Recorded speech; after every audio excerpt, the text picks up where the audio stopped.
Esprit Libre, la grande émission de débat et de décryptage du Figaro et du Figaro Magazine.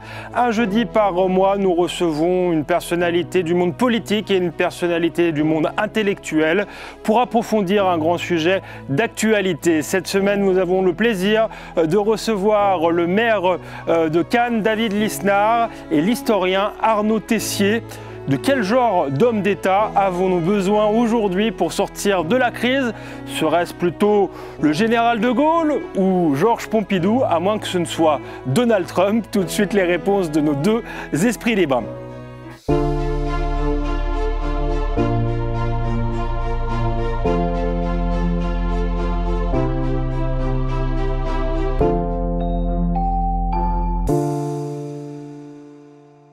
Tessier, David Lisnard, bonsoir. Bonsoir. Bonsoir. Ravi de vous recevoir sur ce plateau. Nous allons parler pendant une heure de la crise politique actuelle, avec le regard de l'historien et le regard du politique. Arnaud Tessier, vous avez écrit beaucoup de livres, notamment sur Pompidou, mais aussi et surtout sur le général de Gaulle. Le dernier s'intitule La grandeur et l'angoisse, c'est aux éditions Perrin.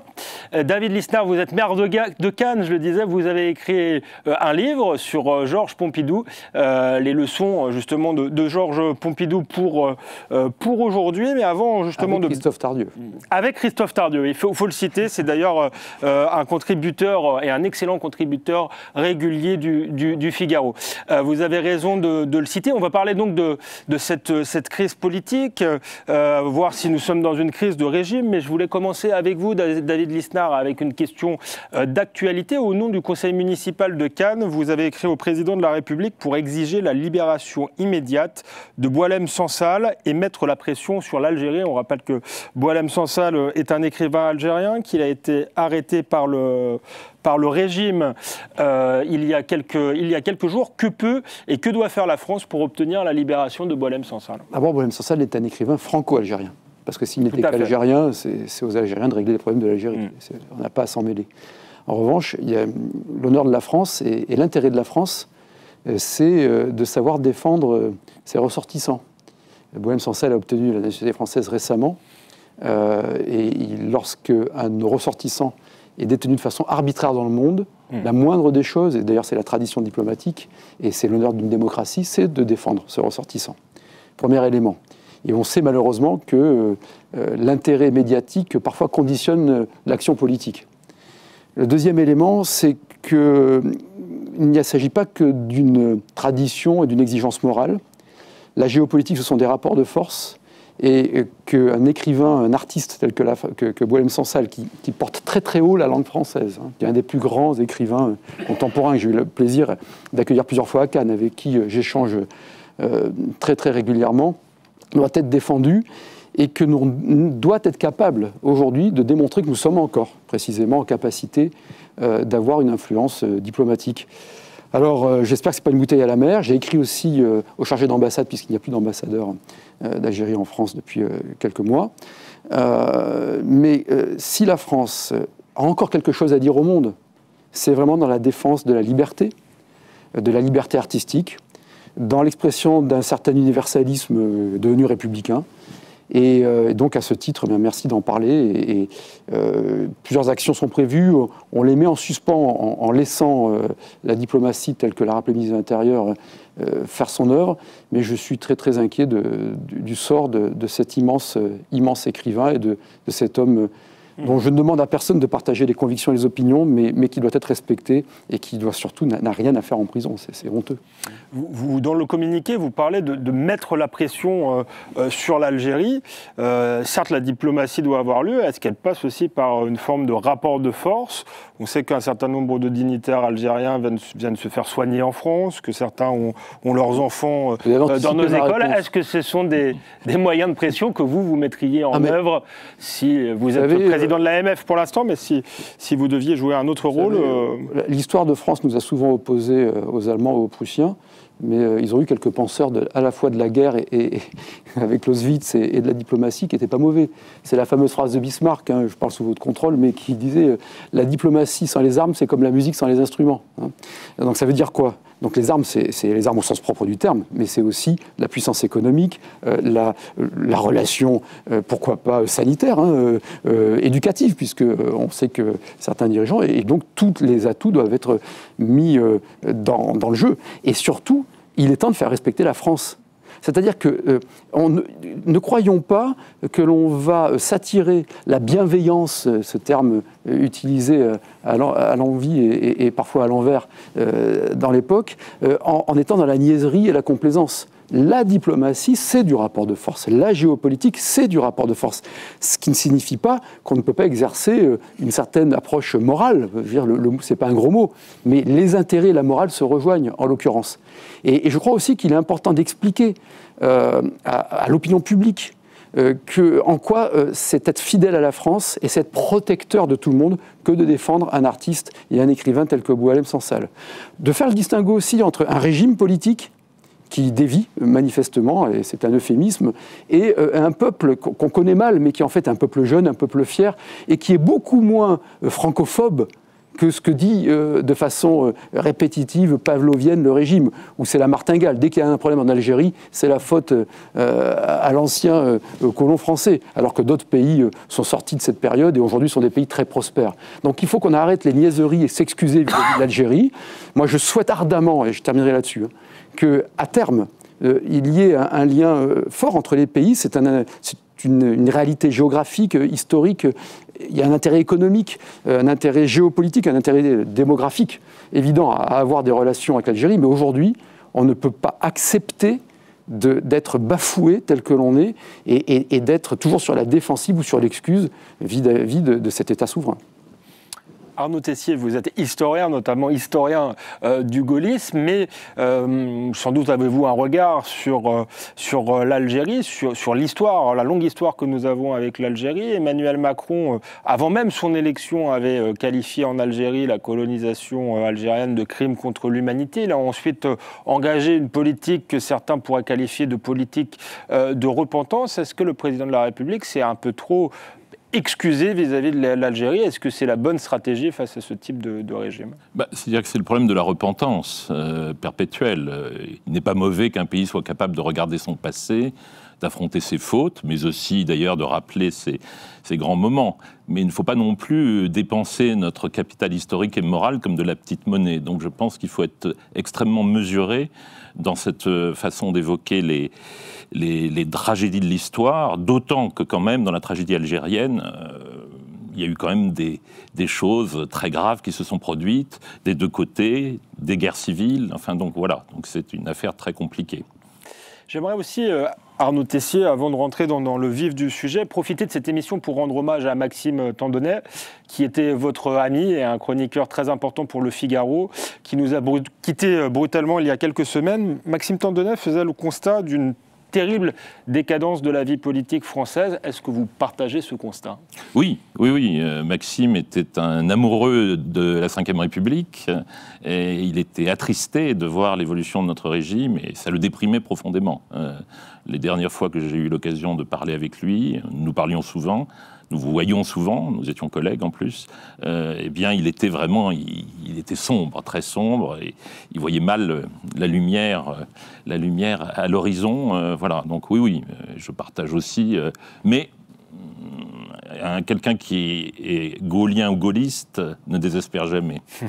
Vous êtes gaullien ou gaulliste. En 1958, le général de Gaulle revient au pouvoir après une crise de régime. Est-ce que ce que nous traversons aujourd'hui, après une dissolution ratée, mais une longue crise de la vie politique, de la légitimité même des chefs d'État successifs, qui est parfois contestée, est-ce que vous diriez que c'est une crise de régime? Non, je dirais que c'est une crise politique, mais elle va finir par devenir une crise de régime si on oublie obstinément les règles, l'esprit, la logique de la Ve République. C'est ça le fond du sujet. À la fin, ça va devenir une crise de régime.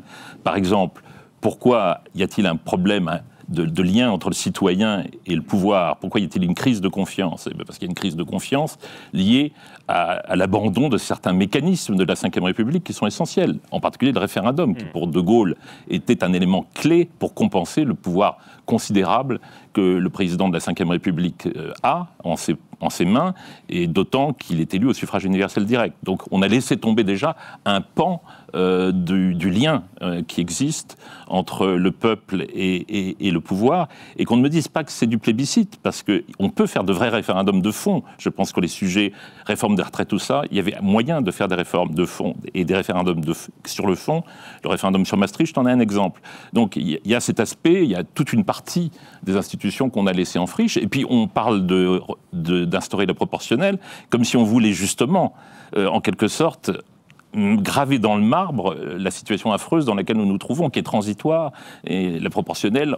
Vous parliez de respect des institutions. Est-ce que cette dissolution précipitée que personne n'a vraiment compris était une trahison des institutions? Et surtout, est-ce que ce n'est pas une trahison de rester au pouvoir après avoir suscité une dissolution et d'avoir été battu en quelque sorte, même s'il n'y a pas de résultat clair à l'issue de ces législatives? La dissolution, comme le référendum d'ailleurs, est une façon de consulter le peuple. De Gaulle préférait le référendum, Pompidou, en 68, a préféré la dissolution et l'a recommandé à De Gaulle. Il n'y a pas de lien automatique. Ce n'est pas parce que le président de la République perd une élection... Alors pour la poser autrement, est-ce que le général De Gaulle serait resté au pouvoir dans cette situation-là? Certainement non. D'abord, je pense qu'il ne se serait pas mis dans cette situation. Il n'aurait pas attendu de s'y trouver. Et certainement non. Mais tout le monde n'est pas obligé d'être comme le général De Gaulle. Jacques Chirac était resté après la dissolution de 97, qui était une opération un peu hâtive, et ça nous a valu une cohabitation de 5 ans qui était extrêmement dommageable aux institutions, au régime, et à tous les égards. Donc c'est certain que le problème, c'est le lien de confiance entre l'exécutif et le peuple. Seul le chef de l'État peut l'apprécier. Mais pour De Gaulle, mais pour Pompidou aussi, et pour la plupart de ses successeurs, vérifier ce lien, être certain de ce lien, c'était quelque chose de fondamental. Ça s'est un peu relâché avec François Mitterrand. Et ensuite, de plus en plus. David Lisnard, comment est-ce que vous qualifiez la période que l'on traverse? Est-ce que vous croyez que c'est une crise de régime, une crise passagère? Alors, il y a une crise politique intense, et avec un chaos qui résulte de cette dissolution, cette étrange dissolution, pour renvoyer l'étrange défaite, puisque Marc Bloch fait l'actualité. Je pense qu'il y a une incompréhension totale du pays par le président de la République, qui pensait gagner ces élections législatives, parce que c'est ça qu'il faut avoir à l'esprit quand même. C'est ce qui est bon. Cette crise politique, au moment où on se parle, elle peut s'amplifier, et elle peut devenir une crise de régime si on est dans un blocage institutionnel ou un quasi-blocage avec une incapacité à décider de ce qui fait la souveraineté d'un pays, c'est le budget. C'est un des éléments fondateurs et fondamentaux, quoi. Je crois qu'elle s'inscrit dans un contexte en plus de crise de la démocratie, qui ne concerne pas que la France. Qui est une crise des deux composantes du terme, c'est-à-dire du démos, de la représentation, mais qu'on a, à mon avis, exagéré, mais qui est avant tout une crise du kratos, du pouvoir de l'exécution des choses. Si on veut retrouver de la confiance, il faut retrouver de l'exécution politique des choses. Et c'est tout l'enjeu. C'est-à-dire que, on le voit bien, la difficulté croissante à prendre une décision et à obtenir un résultat, une évaluation de cette décision, est contraire au progrès, et ne serait absolument pas accepté, je pense, par les fondateurs de la Ve République. Ensuite, pour revenir à votre question sur la situation actuelle et les règles, alors d'abord, moi je partage tous vos propos sur le référendum. D'ailleurs, j'avais proposé, quand j'ai eu un échange avec le président de la République, au moment du choix du Premier ministre, je lui avais dit qu'il était concerné pour sortir le pays de ce bourbier. Et à l'époque où j'avais fait campagne avec François Fillon, nous avions travaillé sur plusieurs référendums, un référendum notamment sur l'immigration pour sortir de l'étau des jurisprudences des hautes cours, à la fois françaises et européennes, qui nécessitera un petit peu de tordre le bras au Conseil constitutionnel, mais ce qui n'est pas incompatible pour moi avec l'état de droit, qui renvoie à des droits naturels, mais ce n'est pas le sujet du jour, mais qui est passionnant. Et deuxièmement, sur une politique économique et sociale pour véritablement relancer l'appareil d'État, donc le muscler, baisser la dépense, chercher la performance de la dépense et sortir de ce bourbier des retraites par répartition, qui est la grande trahison de l'époque, où de façon religieuse, on continue de penser qu'on va pouvoir alimenter un système de retraite qui a été conçu à une époque où il y avait 5 cotisants par bénéficiaire, et on va vers 1,4 cotisants par bénéficiaire. C'est une pyramide de Ponzi. Malheureusement, ça n'a pas été choisi tel quel. Je pense que Michel Barnier a tout en lui. C'est à lui maintenant qui a les cartes en main, beaucoup plus qu'on ne le croit, et qu'il a la capacité quand même de produire ce sursaut. De toute façon, on ne peut pas dissoudre jusqu'à l'été prochain. Dernier mot. Vous savez, quand la partie est calamiteuse, on peut remettre en cause les règles du jeu. Voilà. Mais on peut aussi s'interroger sur les équipes. Voilà. Et je crois que le problème que l'on a, il y a des cycles dans l'histoire comme ça, c'est qu'il y a eu quelques équipes médiocres qui se sont succédées. Alors, ça ne veut pas dire que c'est facile, ça ne veut pas dire qu'il n'y a pas eu des bonnes choses, il y a eu des bonnes choses de fait, et c'est difficile de diriger un pays, évidemment, et de diriger tout court, d'ailleurs. Mais il n'empêche que, manifestement, il y a à la fois une incompréhension du pays réel, et une incapacité à faire simple, à faire efficace et à rendre des comptes. C'est ça la démocratie, c'est des mandataires, des mandants et une interaction positive, quoi. Arnaud Tessier, vous êtes d'accord sur le diagnostic, la crise de la démocratie. Je le rappelle, votre dernier livre sur le général de Gaulle, La grandeur et l'angoisse. Le général de Gaulle était... L'angoisse et la grandeur. L'angoisse et la grandeur, c'est l'inverse. Les facteurs est important.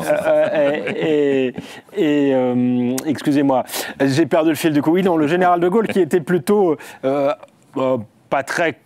je dirais, client, si j'ose dire, de la construction européenne et de tout ce qui était pouvoir supranational. David Lisnard a évoqué notamment les cours de justice européennes, la question de l'état de droit, mais aussi de l'état de droit supranational. Est-ce qu'on est face à une sorte de coup d'État permanent, pour citer un autre président de la Ve République? Ah oui, c'est la raison pour laquelle, d'ailleurs, de Gaulle, alerté par Jean Foyer, en 1968, s'était opposé à l'introduction effective de la Convention européenne des droits de l'homme dans le droit interne, parce que Foyer lui avait dit ce sont des juges à la légitimité incertaine qui imposeront des règles à un pays qui, par ailleurs, a quelque histoire avec les droits de l'homme qui lui est propre.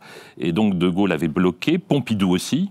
Puis il commençait un peu à lâcher prise à la fin, et c'est Alain Poher qui, à la faveur d'un intérim, avait... Oui, De Gaulle là-dessus, De Gaulle, Jean Foyer le dit d'ailleurs, De Gaulle respectait profondément le droit, les lois, et d'ailleurs il les avait rétablis, comme il le disait lui-même, mais il considérait que le dernier mot devait appartenir au peuple, et non à des juridictions, surtout des juridictions supranationales. Donc ça, c'était très clair, c'est la fameuse phrase qui tient à Jean Foyer, il y a la France, ensuite il y a l'État, et enfin, pour autant que le salut des deux soit assuré, il y a le droit, ce qui ne voulait pas dire que le droit ne comptait pas, mais pour lui, le dernier mot, c'était le peuple et la souveraineté nationale s'exprimant par l'élection des représentants et par le référendum, l'article 3, d'où le sujet de l'immigration qu'évoquait fort justement David Lisnard. Donc, mais par contre, un petit point sur lequel je voudrais apporter un correctif, il n'était pas anti-européen, il a voulu l'entrée dans le marché commun, parce qu'il pensait que ça allait stimuler le redressement français nécessaire au sortir de la guerre d'Algérie, que ça allait stimuler à l'effort national. Et par ailleurs, il était pour une Europe politique, autonome, alliée des États-Unis, mais n'étant pas dans une sorte de directoire soumis aux États-Unis, c'est une sorte de protecteur américain.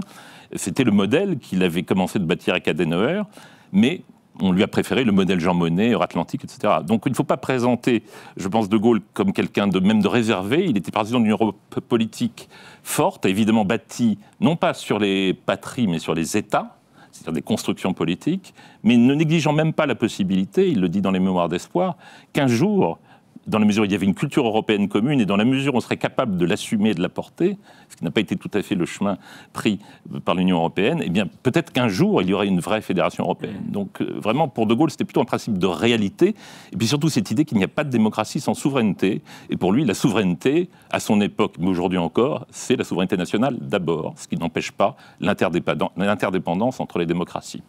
Tout à l'heure, je me suis un peu trompé en citant votre livre, mais je trouve que c'est intéressant justement le titre, l'angoisse et la grandeur. Ce que vous montrez tout au long de votre livre, et pour en revenir à la crise politique actuelle, c'est qu'il n'y a aucune jouissance du pouvoir chez De Gaulle. Au contraire, il y a une forme d'angoisse par rapport à cela. Est-ce que nos dirigeants actuels, et particulièrement Emmanuel Macron, en engageant une dissolution un peu comme ça sur un coup de tête, semble-t-il, justement, et va appartient à une génération qui jouit un peu trop du pouvoir. Alors, c'est pas plus qu'un problème de génération. De Gaulle, même dans sa génération, était un peu unique. Il avait une conception sacerdotale du pouvoir. Pour lui, ce n'était pas une jouissance, ça c'est certain, ni sur le plan matériel. Il disait « je suis profondément désintéressé », c'est-à-dire que la seule chose qui le portait, c'était l'intérêt de la France. Et l'angoisse, c'est parce que il était fier d'être français, il parlait de fierté anxieuse au début des mémoires de guerre à propos de son enfance, il était fier d'être français, mais en même temps angoissé en permanence, parce qu'il savait que la France était fragile, et que la démocratie est fragile, et que donc il fallait armer perpétuellement la France et la démocratie pour éviter le déclin ou la disparition. D'où l'idée de grandeur vers le haut. Ça me fait penser, j'avais lu... il y a 2 ou 3 ans, ou 4, 5 ans, j'ai un peu de mal avec les années, il y a eu 2 biographies qui sont sorties consécutivement, une de Julian Jackson sur De Gaulle, qui est, je trouve très accessible et formidable, et une sur Churchill. Oui. Et ce qui m'a frappé en lisant ces 2 monstres sacrés du XXe siècle et des démocraties du XXe siècle, c'est que leurs angoisses, presque leur anxiété, presque leur dépression, sur Churchill. C'est vrai pour Churchill, voilà. De Gaulle ne cède pas à la dépression. Mais c'est limite par moment. Et en fait, ils en tirent une énergie, et c'est toujours De Gaulle, en plus, qui est à la fois très, très intériorisée, mais très forte, donc est inspiré par les 3 valeurs théologales, c'est-à-dire que c'est vraiment la foi, la charité, l'amour et l'espérance. Et l'espérance, De Gaulle, c'est l'espérance. Mais c'est cette transformation d'une angoisse presque existentielle sur la perception de la fragilité des démocraties, de la nation, et qu'ils essaient de transformer en énergie constructive.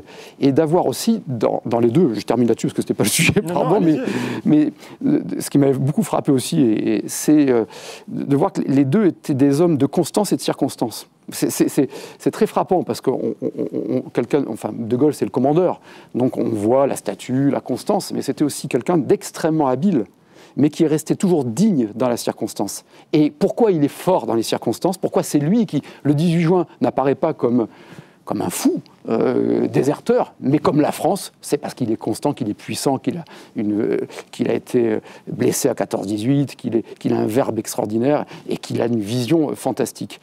Pour revenir à l'angoisse, comparaison de vos paraisons, et ne croyez pas que j'ai perdu la mienne, mais à un niveau très modeste d'élu local, je peux vous assurer devant témoin que quand moi j'ai été élu maire pour la première fois, d'abord j'ai beaucoup réfléchi avant de me présenter, et je pense qu'on est beaucoup comme ça, et que quand vous êtes élu, moi qui suis d'un caractère plutôt jovial et qui ai su faire la fête dans ma vie, ce qui vous tombe dessus à un tout petit niveau de maire de ville de province que j'adore, qui est ma commune, mais c'est véritablement n'être pas écrasé, parce qu'il ne faut pas être écrasé, mais une concentration, une gravité, vous êtes mandaté. Et c'est pas votre argent, c'est pas vos intérêts que vous gérez, c'est une collectivité. Vous pouvez prendre un arrêté de fermeture d'un établissement. Ça paraît dérisoire par rapport aux grandes figures qu'on vient d'évoquer, mais celui qui ressent une espèce de bonheur épicurien dans le pouvoir, pour moi, il a un problème. Après qu'on ressente une joie, mais au vrai sens du terme, pascalien, une élévation, une grâce, ça c'est magnifique, c'est quand on a l'impression de faire quelque chose de juste, de beau et de bien. C'est pas tous les jours, hein, mais la jouissance du pouvoir est une... alors pour le coup, je ne m'étais jamais posé la question, et je ne pense pas être un ascète, etc., mais est une perversion, indéniablement. Arnaud Tessier, pour en arriver au cœur de la grande question de l'émission, quel type d'homme d'État nous faudra-t-il aujourd'hui? Est-ce qu'on pourrait avoir un nouveau De Gaulle? Est-ce que ça vous paraît possible, ou est-ce que l'époque est totalement différente et il faudrait quelqu'un d'assez différent? Les hommes comme De Gaulle ne courent pas les siècles, donc c'est difficile de tout miser sur l'homme providentiel. Mais ce qui est frappant, il y a quelque chose qui m'a toujours marqué, c'est que j'entends souvent dire quelque chose qui, à mon avis, est profondément faux, même si c'est séduisant, cette façon de raisonner. On dit que les institutions étaient façonnées sont des institutions exceptionnelles façonnées pour un homme exceptionnel. C'est le contraire qu'a voulu faire De Gaulle. Il a voulu précisément façonner des institutions qui puissent être portées par des hommes qui n'avait pas, sinon ses qualités éminentes, mais du moins qui n'avait pas sa légitimité historique ou sa stature.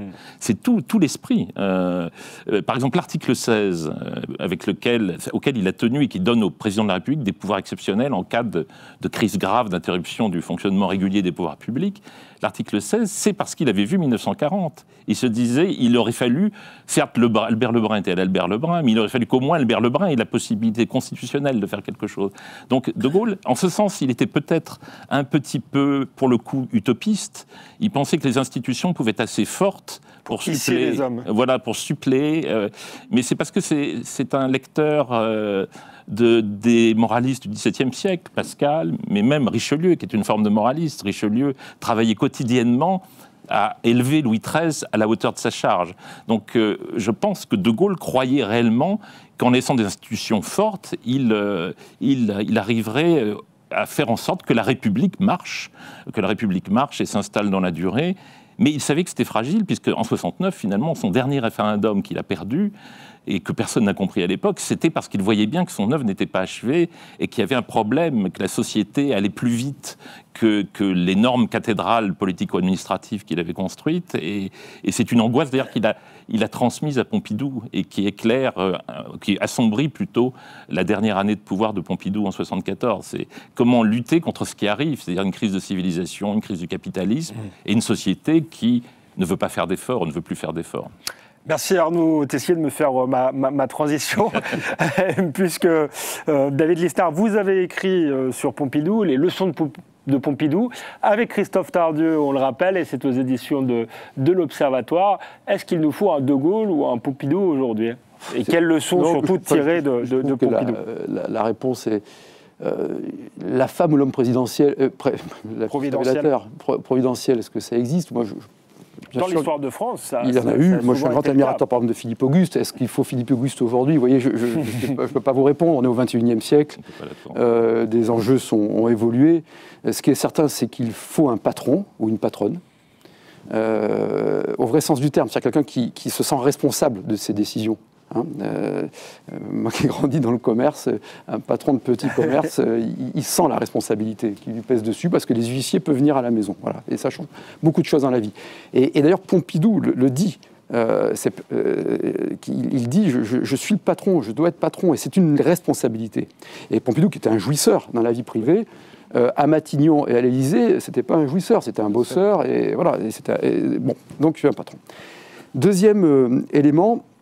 Nous sommes, tout à l'heure, j'évoquais une crise de la démocratie que je crois profonde, parce qu'en plus elle est attaquée de l'extérieur, ce qui devrait d'ailleurs nous redonner un peu de vigueur, de dire finalement que c'est peut-être pas plus mal la démocratie, mais c'est le contraire qui est en train de se répandre. Mais la démocratie, elle est attaquée avant tout, c'est un effondrement intérieur, c'est-à-dire que les ennemis extérieurs, les islamistes, les empires dictatoriaux et libéraux renaissants, ne sont forts que de nos faiblesses. Bon. Et d'ailleurs les mettent en exergue. Poutine joue beaucoup là-dessus, sur la décadence de l'Occident. Et donc ce qu'il nous faut, c'est un sursaut civique. Et j'ai envie de vous dire que, bien sûr qu'il faut un patron au sommet de l'État qui cheffe l'État, un chef de l'État qui doit cheffer l'État, mais qui doit peut-être un peu moins cheffer la société.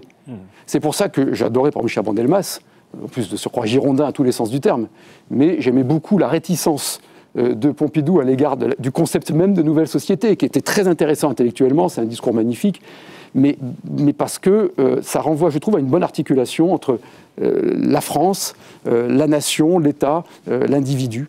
Et pour répondre à votre question, ce qu'il faut aujourd'hui, c'est donc un patron, inclusif de patronne, je précise pour vous, mesdames, d'une part, et qui sache porter une espérance, parce qu'il faut toujours porter une espérance. Même quand tout paraît désespéré, c'est le message, vraiment, c'est le fond du message du général de Gaulle, et qu'a voulu continuer Pompidou, qui sache dire non.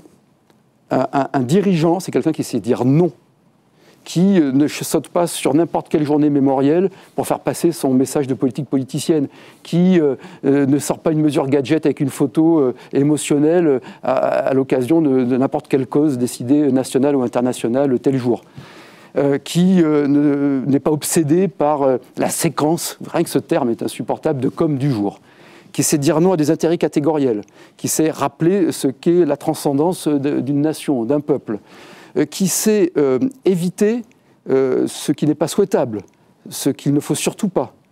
On pourra en parler, mais qui sait en revanche gérer ce qui est incontournable.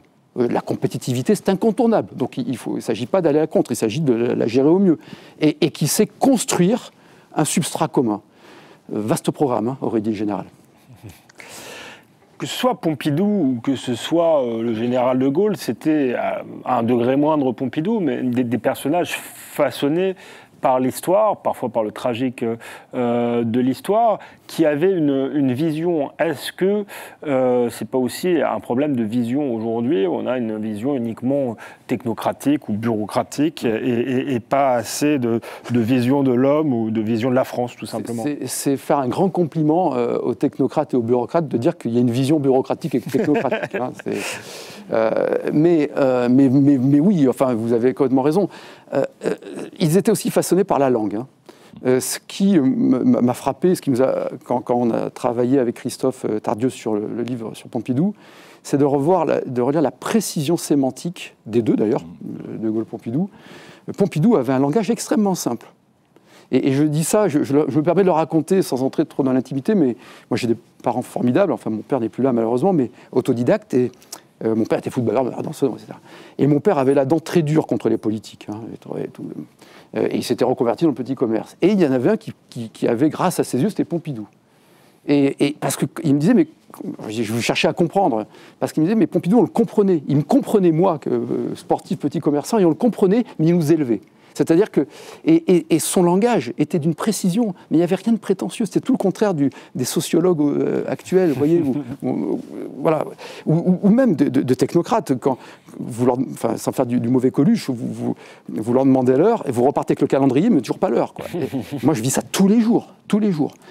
Donc, ils avaient, et enfin, il y avait une vision, bien sûr, de la France. La France ne peut être que grande, la France ne peut être que forte, la France ne peut être, chez Pompidou, que prospère, qui est une condition de la grandeur, ne peut être qu'innovante.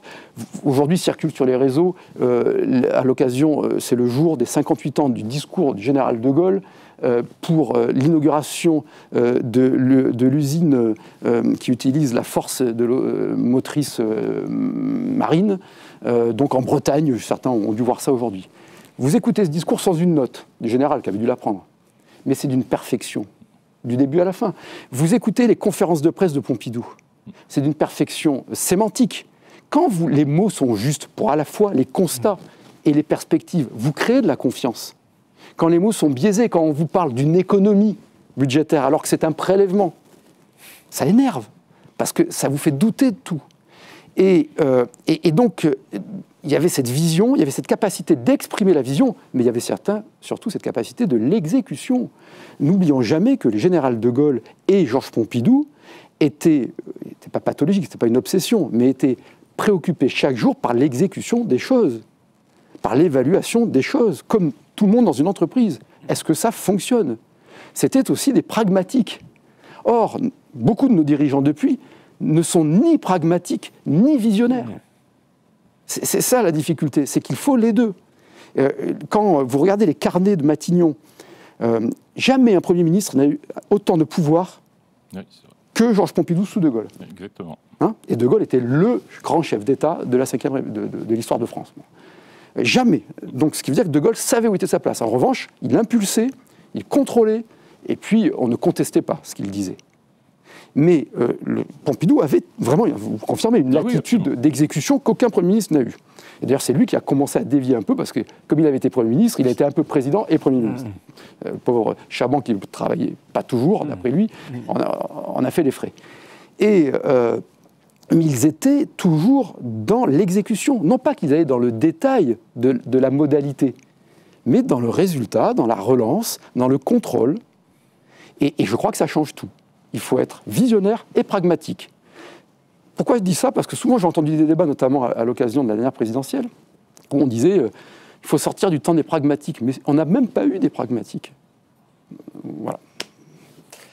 Ce que décrit David Lisnard, Arnaud Tessier, vous êtes haut fonctionnaire aussi, on le rappelle, c'est une crise de l'impuissance publique, en réalité, d'ailleurs, qui à mon avis, qui crée aussi la crise de la démocratie. Comment est-ce qu'on en est arrivé là? Vous parliez de la cathédrale, bureau, je ne sais plus quelle était votre expression, si c'était la cathédrale... Politico-administrative. Politico-administrative, exactement, qu'avait construit le général de Gaulle. Comment cette cathédrale politico-administrative s'est transformée peut-être en château de cartes bureaucratique? D'abord parce que les conditions ont changé profondément. La période gaulo-pompidolienne, jusqu'aux années 80, on est dans un État très centralisé. Alors, on peut aimer ou ne pas aimer, mais ça marchait de manière assez forte et puissante. Et donc, il y avait aussi le système du plan qui fonctionnait très bien. Donc, et puis, l'État était maître de sa monnaie. On n'était pas passé dans la phase la plus avancée de la construction européenne. Donc, le pouvoir avait des outils et une administration qui marchait de haut en bas, selon une ligne de commandement. L'intendant suivait, comme dirait le... Donc ça, c'est le premier élément. Aujourd'hui, on vit dans une société beaucoup plus compliquée. Les fonctionnaires de l'État, c'est même pas la moitié des agents publics. Il y a une forte proportion de fonctionnaires des collectivités locales et de la fonction publique hospitalière. Et puis, il y a toute la construction européenne qui surplombe et qui pénètre le droit français. Ce qui est... Donc le pouvoir n'a pas les mêmes outils, ça c'est certain, et en particulier il n'a pas l'outil monétaire, ce qui en politique économique et en politique budgétaire est quelque chose de très important. Mais à mon avis, le changement est moins... ça c'est important, mais on peut arriver à gouverner. Si on décentralise bien, on peut arriver, et si on construit l'Europe de la bonne façon, ce qui n'a peut-être pas été le cas. Et qu'on déconcentre bien. Voilà, et qu'on déconcentre bien, on peut y arriver. Mais il y a aussi le fait que la société française a changé de manière prodigieuse. De Gaulle et Pompidou, et même Giscard, et même au tout début Mitterrand, officiers gouvernaient dans une société qui n'avait rien à voir avec la société d'aujourd'hui. On ne décapitait pas les professeurs dans la rue. Les seules personnes qu'on décapitait, c'était des assassins parce qu'on appliquait la peine de mort encore. Enfin, il faut voir ce qui est devenu la société française, les tensions communautaires, le poids considérable de l'évolution culturelle de la société qui est considérable. La société française est devenue très lourde à porter et c'est vrai que du coup, beaucoup de choses pèsent sur la puissance publique, l'État, mais aussi les collectivités locales, la fonction publique hospitalière. Tout ça, ça fait une charge extrêmement lourde avec un pouvoir qui, par ailleurs, c'est un pouvoir politique qui s'est largement déstructuré, et puis, comme vous le disiez, David Lisnard, avec peut-être des générations politiques qui n'ont pas la capacité effectivement, cette sorte de logique très forte. Vous avez tout à fait raison quand vous citez le fonctionnement de Gaulle-Pompidou. Enfin, il faut imaginer ce qu'était le général de Gaulle. Et bien, le général de Gaulle ne limitait pas, enfin, il laissait Pompidou gouverner, il laissait pleinement gouverner. Il a même accepté la contrariété. Mais oui, il respectait ses prérogatives. Jamais les premiers ministres n'ont eu autant d'autonomie, même Michel Debré déjà, mais Pompidou 6 ans comme Premier ministre. Donc on a perdu... donc l'État est confronté aujourd'hui à une société qui est écrasante de problèmes, avec des outils et des leviers qu'il a perdus très largement, ou en tout cas qui sont beaucoup plus atomisés, dans un contexte juridique qu'on a évoqué, où la marge de manœuvre des autorités gouvernementales s'est beaucoup rétrécie. Et tout ça crée un malaise supplémentaire dans la démocratie, parce que tout est beaucoup plus difficile. Tout provoque effectivement des dérives budgétaires, parce que tous ces problèmes de société, il faut plus de fonctionnaires, pour des raisons qu'on connaît. Toutes ces problématiques de société très lourdes, et ces moyens d'action limités, et en même temps, on a un pouvoir politique qui, depuis des années, ça ne date pas d'aujourd'hui, qui, depuis 20 ans, prétend toujours qu'il contrôle tout, et que le président de la République a tous les pouvoirs. Donc il y a une sorte de frustration énorme pour le peuple français de voir la situation qui ne cesse de se dégrader, et puis une sorte de mise en abîme d'un système politique complètement dépassé, en réalité. David Lisnard, vous vouliez réagir? Oui, parce que tout cela est vrai. Je voudrais apporter des éléments complémentaires, dont un sur aussi la nature des personnalités qui étaient dans la fonction publique et dans la politique. C'était des personnalités qui avaient vécu la guerre. Et ça change beaucoup de choses, parce que la guerre révèle des caractères très particuliers. Moi, j'ai dans ma ville une personne que j'admire, qui avait rejoint le général de Gaulle à 17 ans, et qui est un héros de croix de guerre, etc. Mais c'était un rebelle. Et cet homme-là, et ce garçon de l'époque, aurait peut-être mal tourné s'il n'y avait pas eu ces circonstances exceptionnelles qui ont révélé son caractère. Et quand vous regardez les personnalités, même celui qui pour moi a mis la France, qui l'a amené vers le désastre, Mitterrand, et qui déjà a eu un parcours sinueux pendant la guerre, mais c'était des personnalités très atypiques. Donc il y avait une originalité, une créativité, une audace, une autorité. Et c'était vrai aussi quand vous regardez les Guichard, il y avait des personnalités vraiment hors normes. Parce que les circonstances de guerre les avaient révélées. Et qu'aujourd'hui, il y a eu progressivement une consanguinité des élites. Il faut des élites. Et il faut que ces élites, elles soient irriguées, qu'elles soient diversifiées, il faut qu'elles soient méritocratiques, et non pas de cooptation. Donc je crois que c'est un paramètre qu'il faut avoir à l'esprit. Les circonstances de vie, le fait de s'aguerrir, et notamment pendant la guerre, crée des tempéraments et des caractères, comme aurait dit le général de Gaulle. Le caractère, c'est la vertu absolue. Ensuite, le pays a été considérablement modernisé, dans une époque effectivement beaucoup plus centralisée, et avec une évolution qui fait qu'on a loupé quelques virages depuis. La décentralisation a été mal faite. Elle a réussi à affaiblir l'État sans créer une véritable performance locale. Les pays quand on voit le décrochage de la France depuis 1974, c'est ainsi, avec les autres pays du monde, les autres pays ont su être beaucoup plus souples, ont compris que les évolutions des moyens de communication, des mentalités nécessitaient de rejoindre un peu un ordre spontané à la Hayek, et que l'État devait intervenir en subsidiarité ascendante, c'est-à-dire pour exercer une autorité, réguler et rendre justice. C'est ça le rôle de l'État. La Suisse, je rappelle toujours ça, alors ça agace beaucoup, parce que les gens pensent qu'en Suisse, il y a des trésors qui sortent des montagnes, mais la Suisse, petit pays, je l'ai dit ce matin, avait un niveau de vie par habitant inférieur à celui de la France il y a 70 ans. Aujourd'hui, c'est le double. Les États-Unis, la France faisait mieux que les États-Unis en progression du revenu par habitant de 58 à 74. On a décroché sur les 15 dernières années de 40%. Donc je prends un pays très grand, fédéral, je prends un pays confédéral. Aujourd'hui, il faut que l'État redevienne fort. Pour qu'il redevienne fort, il faut qu'il soit recentré sur ses missions.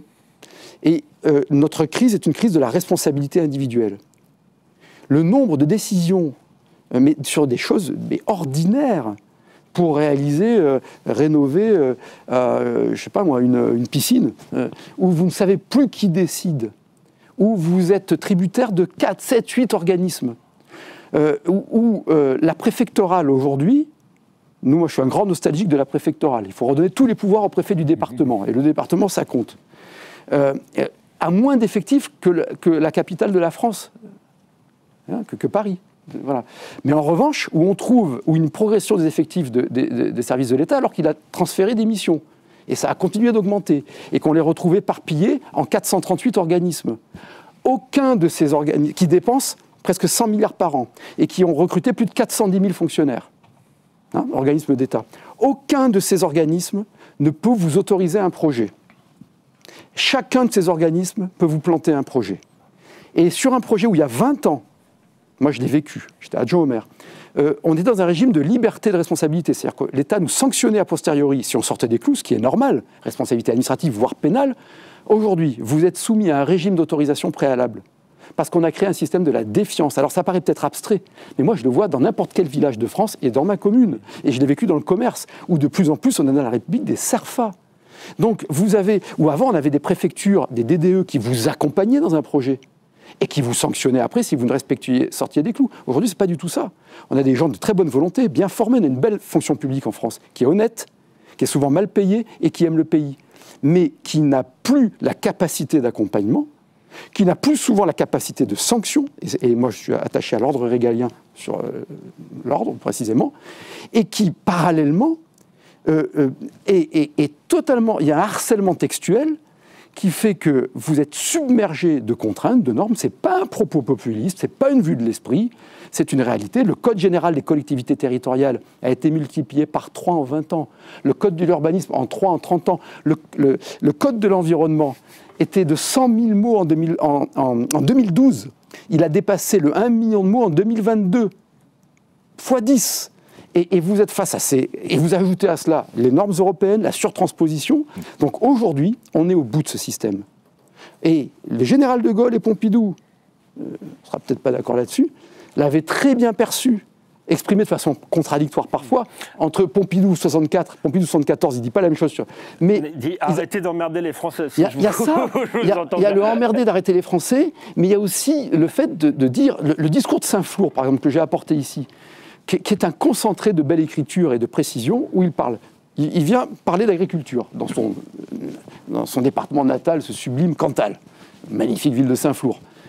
Et il parle de déconcentration et de décentralisation. Je ne veux pas vous citez tout le discours. Mais vous voyez la précision où il dit il faut donner du pouvoir aux administrations déconcentrées, sortir des administrations centrales, et ce qui était aussi la vision de De Gaulle, c'est ça qui fait d'ailleurs un drôle de référendum. Bon.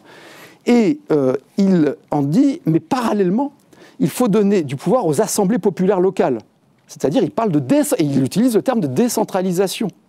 Il parle dans ses discours, Pompidou, de technocratie et de technocrates, régulièrement.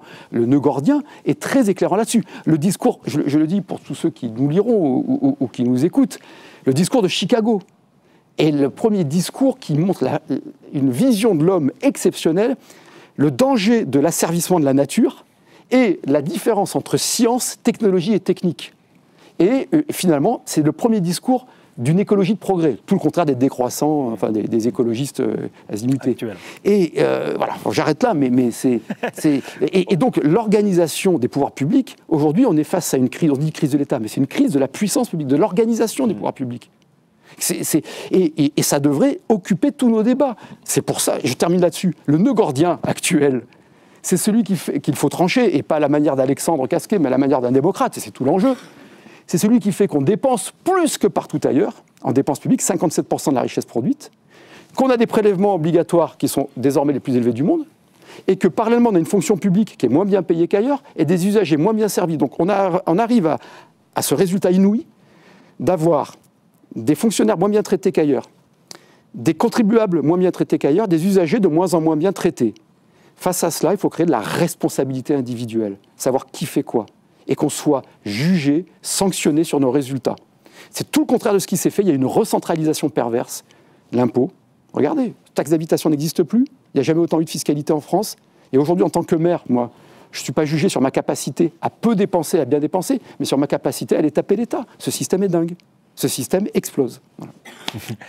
Arnaud Tessier, ce que nous dit David Listard d'une certaine manière, c'est que De Gaulle et Pompidou étaient peut-être moins étatistes qu'on l'a souvent dit, ou peut-être ce que vous avez pu dire, parce qu'il a dit qu'il y avait peut-être ou écrire, qu'il y avait peut-être un désaccord entre vous là-dessus. Alors, est-ce qu'il y a un désaccord? Est-ce qu'il n'y a pas forcément la même définition du terme étatisme ou du terme libéral?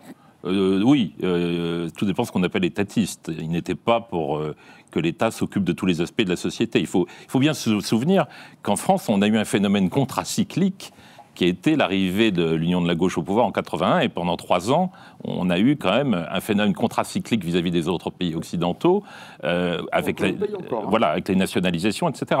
Puis il y a eu les 35 heures pendant la fâcheuse cohabitation de 1997-2002. Tout ça, c'est des choses que nous payons aujourd'hui en termes de compétitivité. Quand même, De Gaulle et Pompidou, l'État, pour eux, c'était le cœur de tout. Le cœur de tout. Mais qu'est-ce qu'ils entendaient par l'État? C'était une administration puissante, c'est absolument certain, et quand même centralisée, parce que Pompidou, quand même, était assez centraliste, et De Gaulle aussi. De Gaulle, pour lui, la décentralisation ça n'effleurait pas son esprit, mais c'est une question aussi de moment. Il y avait auprès de lui des gens comme Olivier Guichard qui pensaient au futur. En tout cas, il n'aurait pas décentralisé comme on l'a fait, c'est-à-dire par l'atomisation. De Gaulle et Pompidou étaient des hommes qui étaient très attachés à la relation État-mère, ce qui est quelque chose de... Et voilà, département. Oui. Pompidou. De Gaulle, je ne sais pas, mais Pompidou défend. Mais l'État-mère, de toute façon, c'est ce qu'il y a de mieux. Alors, il distingue deux choses. Il y a un discours fabuleux de Pompidou qui est rarement cité, voire jamais. C'est le discours qu'il fait devant le Conseil d'État en 70, il est président de la République, où il commence par dire au Conseil d'État, dont il était membre d'ailleurs, donc il savait à qui il parlait, les lois sont trop compliquées, les textes sont trop compliqués, il faut de la simplification. Et quand il attaquait la bureaucratie, c'était un peu à cela qu'il pensait. Il pensait qu'il fallait pas que les lois, les règlements et les fonctionnaires soient là pour empêcher la société de vivre. Et De Gaulle pensait la même chose, comme tout militaire, en plus, il savait ce que pouvait donner la bureaucratie dans une grande organisation. Mais il disait, le plus important, ensuite il passait au plus important. Et le plus important, c'était le rôle de l'État vis-à-vis de la société et du pays. Et il disait, pendant longtemps, il disait au Conseil d'État, vous avez élaboré une jurisprudence prodigieuse sur la liberté individuelle, vous avez consacré les droits individuels contre le poids excessif de l'État.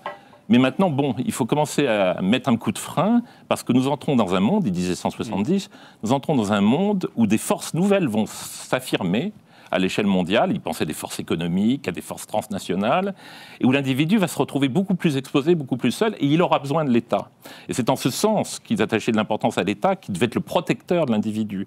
Et c'est ce point, je pense qu'en fait, on a trop, et notamment la droite française, je ne vous vise pas particulièrement, oh, mais vous pouvez. La droite française a un peu tiré dans le tas dans les années 80 et 90, en confondant cette sorte de dérive étatiste qui a été quand même le mitterrandisme première manière, parce qu'après, il y a eu la 5, enfin, vous changez, la dérive étatisante de l'Union de la gauche au début des années 80. On a tiré un peu dans le tas, et on a tiré aussi dans l'État gaullien, et qui aujourd'hui est très affaibli, et qui est un État fort et qui est indispensable à la démocratie. C'est son armure.